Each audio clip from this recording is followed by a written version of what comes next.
Hello and welcome to Corbett's Comments. Today I'm commenting on Matthew 25 verses 15 through 22. Then the Pharisees went and plotted to entrap him in what he said. So they sent their disciples to him along with the Herodians, saying, "Teacher, we know that you are sincere and teach the way of God in accordance with truth and show deference to no one, for you do not regard people with partiality. Tell us then what you think. Is it lawful to pay taxes to the emperor or not?" But Jesus, aware of their malice, said, "Why are you putting me to the test, you hypocrites? Show me the coin used for the tax." And they brought him a denarius. Then he said to them, "Whose head is on this and whose title?" They answered, "The emperor's."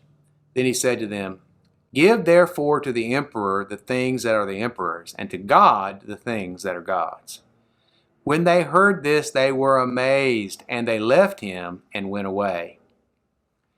If you haven't noticed, 2020 is not only a year of pandemics and riots, it's also an election year. Also, if you haven't noticed, the political climate in our country has become more and more divisive, and our country is divided and fragmented in any number of ways. What should we as Christians and members of God's kingdom think about these things? What should we do? Well, as is always a good idea, let's consider what the Bible tells our attitude should be. And the first word I want us to consider about our attitude is participation. The scriptures clearly indicate that we should participate in the political process. Jesus clearly taught that in secular matters, taxes, we should obey our secular authorities. Paul expanded upon this point in Romans 13 verses 1 through 7, saying that we have nothing to fear from government if we obeyed the law. Now, I frankly find both of these passages remarkable and challenging because let's remember, Jesus lived under the rule of the Sanhedrin and the Roman Empire, neither of which we view today as being righteous or just institutions. Paul did use his Roman citizenship to his advantage and the advantage of the ministry, but the book of Acts closes with him in chains in Rome, even though he had not broken any Roman laws. So, just like Proverbs telling us to train up a child in the way he should go is not an absolute guarantee of success, neither is following the examples of Jesus and Paul a guarantee of political success and community harmony. Still, we must engage with the government because we have no choice. In past eras, the Anabaptists of the 1500s, the English separatists of the 1600s, and the fundamentalists of the 1900s all tried to withdraw from public life and all found that this was impossible.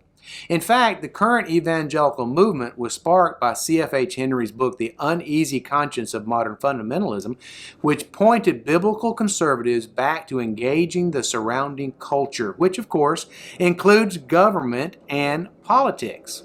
So, as Christians, we must engage government and politics. But we must do so with the correct expectation, and that's the next point, our expectations. Although we must engage government and politics, we must do so with the correct level of expectation. Like any institution of mankind, politics and government are imperfect.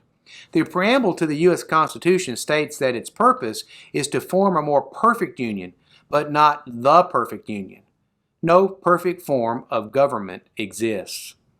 You remember, God warned Israel about having a king, and yet they ignored him with spotty and ultimately disastrous results. We believe in democracy, and indeed Baptist churches are governed through congregational decision-making, which employs democratic processes. But democracy isn't perfect either.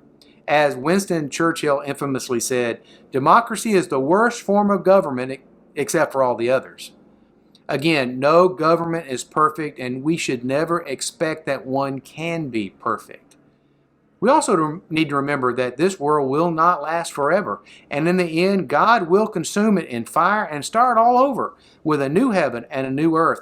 No human government can provide us utopia, and we should never expect one to.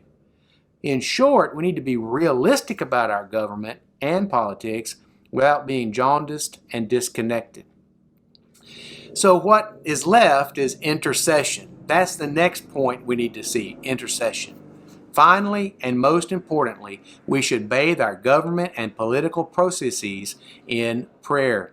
As Paul told Timothy, "First of all, then, I urge that petitions, prayers, intercessions, and thanksgiving be offered for everyone, for kings and all those in authority, so that we may lead tranquil and quiet lives in all godliness and dignity." While we cannot make a government good, God can.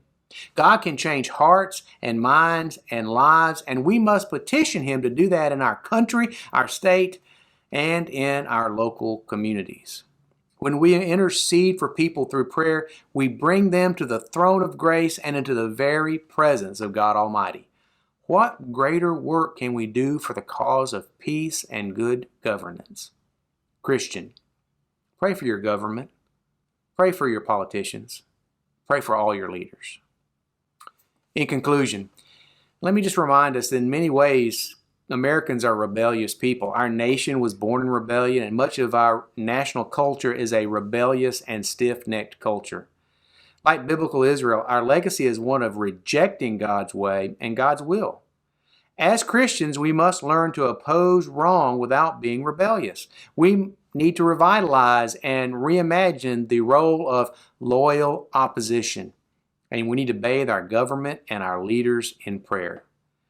Finally, regardless of the outcome of the election, or any election for that matter, we need to remember that our God is the sovereign Lord, and we serve Him in anticipation of that day when the trumpet sounds and we meet Him in the air. Thanks for watching. Every blessing. I'm Dr. Otis Corbett.